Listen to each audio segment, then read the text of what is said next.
joy, spontaneity. These are all wrapped up in the four-letter word that describes our daughters, GIRL. However, let's not fool ourselves. There have been other days when it only seemed fitting that we would start the book by admitting that parenting girls is hard. Our precious daughters have a unique way of exposing places in our hearts that we wish we could pray away.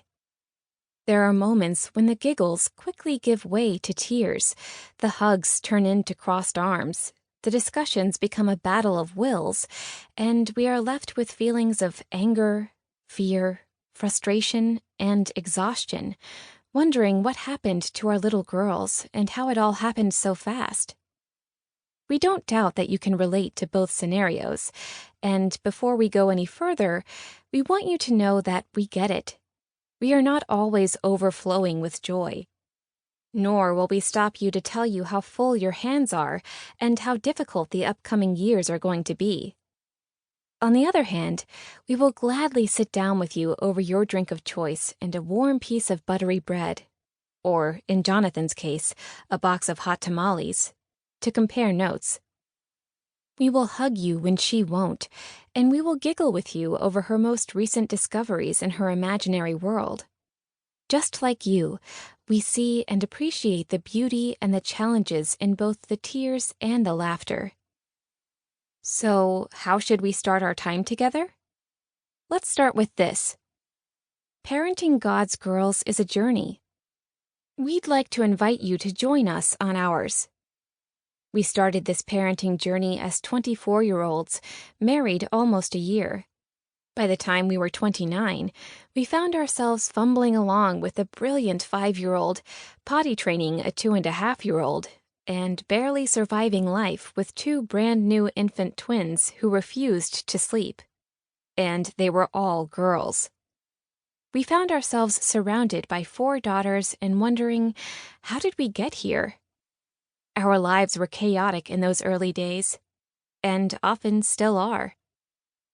There is no denying that raising daughters is a big job that requires all hands on deck.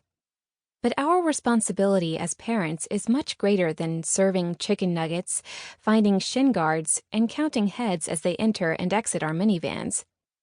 Our hands are full with much more than those temporal responsibilities, because we have the gift, honor, and pleasure of being the heart, hands, and feet of Jesus to those around us. Starting with our own girls. Raising Christ-loving, world-changing daughters of God is what we are striving to do.